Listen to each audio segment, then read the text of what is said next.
Bueno, hoy vamos a sumergirnos de lleno en lo que ha sido un auténtico terremoto político. Extremadura. Sí, sí. Tenemos sobre la mesa un montón de crónicas, análisis de medios como El Independiente, El Mundo o Voz Populi, y todos coinciden en un titular: descalabro histórico del PSUV en las elecciones del 21 de diciembre. Totalmente. Nuestra misión aquí es casi forense, ¿no? Analizar las causas de este hundimiento en uno de los feudos socialistas más importantes de España. Exacto. Es que esto va mucho más allá de, bueno, de un simple recuento de votos. Es la crónica de cómo un bastión que parecía inexpugnable, pues se ha venido abajo. Claro. Vamos a ver las cifras, que son brutales, pero también el porqué. Vamos a analizar el contexto de estas elecciones anticipadas, la figura del candidato socialista, Miguel Ángel Gallardo, y sobre todo, las ondas de choque que esto está enviando a Moncloa. Es una historia con muchas capas. Pues venga, vamos a desgranar esto. Si te parece, empecemos por los números puros y duros, porque sinceramente son para caerse de espaldas. Sí, sí. El PSOE no es que pierda, es que se evapora. La palabra evapora es bastante acertada, ¿sí? Pasan de 28 escaños a solo 18. 10 escaños. Es una sangría de 10 diputados de golpe. En porcentaje de voto, la caída es de más de 14 puntos en apenas 2 años y medio, del 39,9% al 25,7%. Es una barbaridad. Para entender la magnitud, las fuentes son unánimes. Es el peor resultado del Partido Socialista en Extremadura en toda su historia. Jamás. Y hay que recordar de dónde vienen, ¿no? Que esto no es una comunidad cualquiera para ellos. En absoluto, es que hablamos de una región que han gobernado 38 de los últimos 42 años. Claro. Es el socialismo en vena. Tuvieron mayorías absolutísimas. Con Rodríguez Ibarra llegaron a tener un 54% del voto. La caída desde esa cima hasta el suelo actual es, vamos, vertiginosa. Pero aquí, y esto es muy interesante, aquí viene la primera gran paradoja de la noche. ¿Sí? El giro de guión. La presidenta del PP, María Guardiola, que es quien convoca estas elecciones para intentar gobernar en solitario, se pega un tiro en el pie. Un tiro en el pie, pero de los que hacen eco. Su apuesta era arriesgadísima: romper con Vox, forzar elecciones y conseguir la mayoría absoluta. ¿Y el resultado?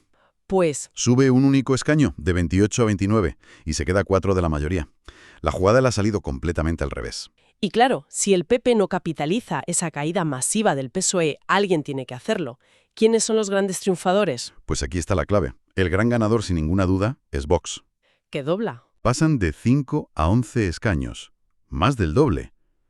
Ahora María Guardiola no solo no se ha librado de ellos, sino que depende muchísimo más de un Vox que está crecido, con una fuerza negociadora brutal. ¿Y en el otro lado? Y en el otro lado, a la izquierda del PSOE, Unidas por Extremadura, también tiene una buena noche, crece de 4 a 7 diputados.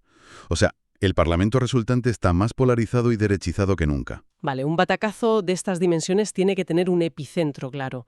Y todas las crónicas que hemos leído parecen coincidir en que ese epicentro tiene nombre y apellidos: Miguel Ángel Gallardo. Totalmente.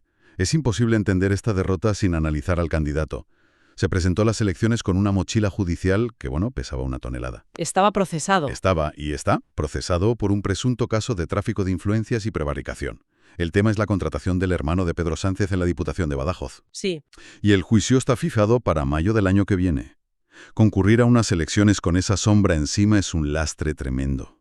Y no solo eso. Hay una maniobra que se menciona en varios artículos que es políticamente letal: el intento de conseguir el aforamiento. Eso fue la guinda del pastel, y una muy amarga. Para intentar que su caso pasara al Tribunal Superior de Justicia, necesitaba ser diputado. Claro. Lo intentó haciendo que 5 personas de la lista del PSOE, antes que él, renunciaran a su escaño para que corriera la lista y él pudiera entrar. Una carámbula muy forzada, Una jugada que le salió mal. que el propio TSJ de Extremadura tumbó, calificándola de fraude de ley. La imagen que proyecta eso es demoledora. La de alguien que parece buscar un escudo judicial a la desesperada. Y el rechazo no era solo por sus problemas legales, ¿verdad? Dentro del propio partido tampoco. No, ¿qué va? Para nada. Ganó las primarias, sí, pero el partido quedó fracturado. La Federación de Cáceres, muy potente, estaba en su contra. Había una guerra interna muy evidente. Pero el dato más demoledor es el de su propio pueblo. Ese es el que lo resume todo, lo que pasó en Villanueva de la Serena. Increíble. Perder en tu casa después de haber sido alcalde con mayoría absoluta durante 21 años. Eso es más que un voto de castigo. Totalmente. Es aquí donde vemos el cruce perfecto. El hartazgo local con la figura de Gallardo se mezcla con el votante socialista de toda la vida, que además está cansado del ruido de Madrid. Has dado en el clavo. Es la intersección perfecta. Es que la caída del PSOE en Villanueva es de 20 puntos. ¡20 puntos! Eso no se explica solo con factores nacionales. Es un rechazo personal, directo, de la gente que mejor le conoce. Demuestra que el problema no era solo una percepción lejana. El problema estaba en casa. De acuerdo, tenemos un candidato con problemas serios y rechazo local. Pero los análisis insisten en que no se puede entender esta catombe sin mirar a Madrid. Claro. Parecía que todo lo que podía salir mal a nivel nacional para el PSOE salió mal justo durante la campaña extremeña. Fue, como lo describe un artículo, una tormenta perfecta. El adelanto electoral pilló al PSOE nacional en su peor momento. Las fuentes enumeran una cascada de escándalos que estallaron, pues justo antes o durante la campaña. El caso Koldo. El caso Koldo con el ingreso en prisión del exministro Ábalos. La polémica del caso Salazar por la gestión de denuncias de acoso sexual en Moncloa. Otra presunta trama de corrupción. El ruido era ensordecedor. Claro, y la reacción oficial de Ferraz es echar balones fuera, ¿no? La culpa es del ambiente contaminado por el acoso de la derecha. Pero, un momento, ¿esa excusa se sostiene? Pues Porque las fuentes también destacan que Unidas por Extremadura, que está en el mismo bloque progresista, sube 3 escaños. esa es la pregunta del millón. Si la campaña estaba tan contaminada para la izquierda, ¿por qué a ellos sí les funcionó y al PSOE no? Es que esa pregunta desmonta gran parte del argumentario oficial. Que Unidas por Extremadura crezca mientras el PSOE se hunde, demuestra que el problema no era un ataque indiscriminado a la izquierda. Claro. El problema era específico del Partido Socialista y, sobre todo, de su candidato. Las acusaciones de corrupción pegaban mucho más en un candidato que ya estaba procesado. La vulnerabilidad de Gallardo multiplicó el efecto de la tormenta nacional. Entonces, lo que vemos en Extremadura no es solo una derrota regional. Los análisis lo leen como algo mucho más grande. Exacto. Y aquí está la clave que apuntan varios análisis. No es solo una derrota. Es la primera grieta seria en el muro territorial de Pedro Sánchez. El bastión. Extremadura era el prototipo de feudo donde se suponía que el sanchismo aguantaba cualquier tormenta de Madrid. Era el bastión de la resistencia. Y ha caído. Que haya caído, y de esta manera tan estrepitosa envía una señal de pánico al resto de federaciones. Si se puede perder aquí, se puede perder en cualquier sitio. Es el fin de esa sensación de invulnerabilidad. La noche electoral en la sede socialista debió de ser un funeral. Las crónicas la describen como un tanatorio. Sí, Gallardo sale, no dimite y culpa a Guardiola de engordar a Vox. Pero la presión interna no tarda ni unas horas en estallar. es que la presión era insostenible. Mientras Gallardo intentaba desviar la atención, por dentro el partido era una olla a presión. Y la tapa salta por los aires a primera hora de la mañana siguiente. ¿Quién es el primero en hablar? El presidente de la Diputación de Cáceres, Miguel Ángel Morales, un peso pesado, sale públicamente a pedir la cabeza de Gallardo. Sin rodeos. Indirectamente. Habla de desastres sin justificación y exige una gestora para reconstruir el partido. Es una declaración de guerra civil en toda regla. Y este desastre, claro, tiene consecuencias muy concretas. Nombres y apellidos de gente importante que se queda fuera del Parlamento. Sí, y eso muestra la magnitud del golpe. No es una limpieza superficial, que hay gente muy conocida. Por ejemplo, José María Bergueles, que fue el consejero de Sanidad durante toda la pandemia.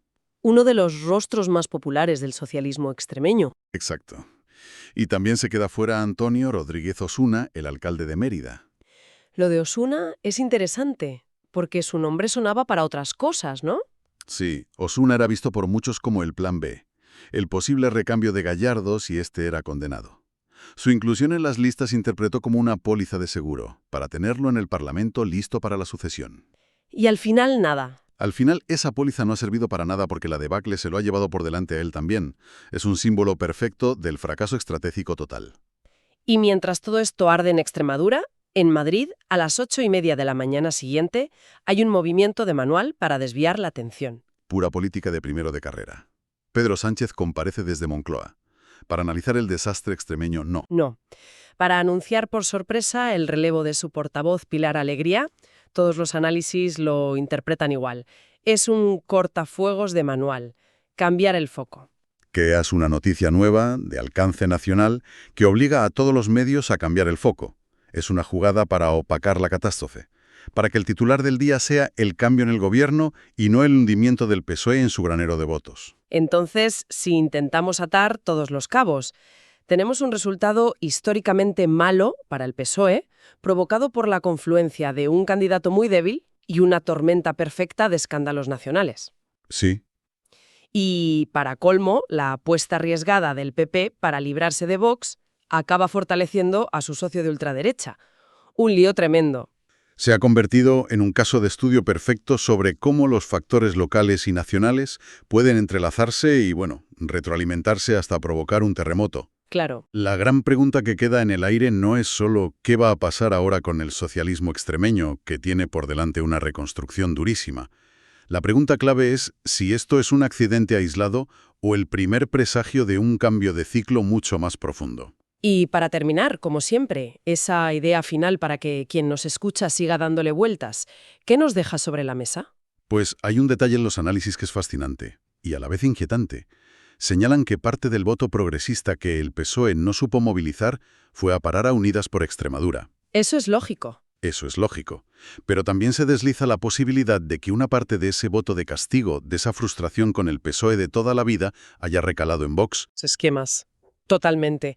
Esto plantea una cuestión que va más allá de Extremadura. Cuando un partido tradicional que ha sido hegemónico se hunde, ¿a dónde va realmente esa frustración?